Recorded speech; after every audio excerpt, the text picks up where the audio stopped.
Well, it's day 6, and I've kept it up. I have been participating in this challenge to go live for the 31 days in March, and today is day 6. Um, and I think something that has been coming up lately are some fears that people have around traveling. Not necessarily, scared to travel, so to speak, but things that involve traveling that they're a little hesitant to kind of pull the trigger. And one of the things that I just really didn't think about, because I don't have this problem, but I do know people who have this problem, and it is what to eat when you go abroad, because things in the United States are a little differently prepared than in other countries around the world. So, and my response to that is to kind of take care of yourself even before you travel. There's things you can do. If you don't normally eat dairy, don't start, especially on a trip. If you don't normally eat beef, don't start when you travel. And then also, as my daddy used to tell me when I was growing up, you don't go to a steakhouse and order seafood. So you kind of want to find out what a country's specialty is.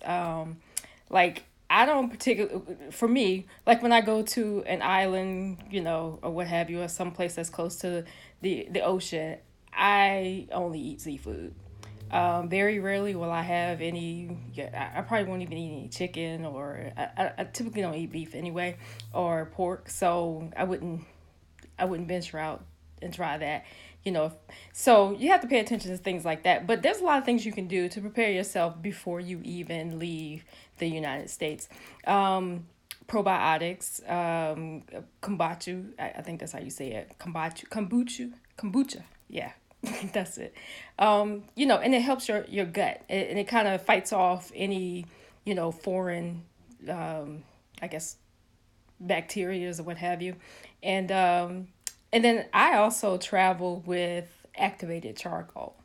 I've never had to use it, but I know that it's supposed to help settle your stomach, and you know things like that. And it has other benefits too. I think people even brush their teeth with it.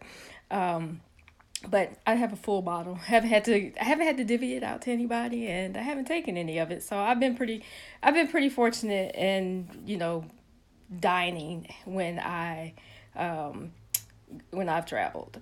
And then also you have to be careful with the water in certain countries. I typically will only do bottled water anyway.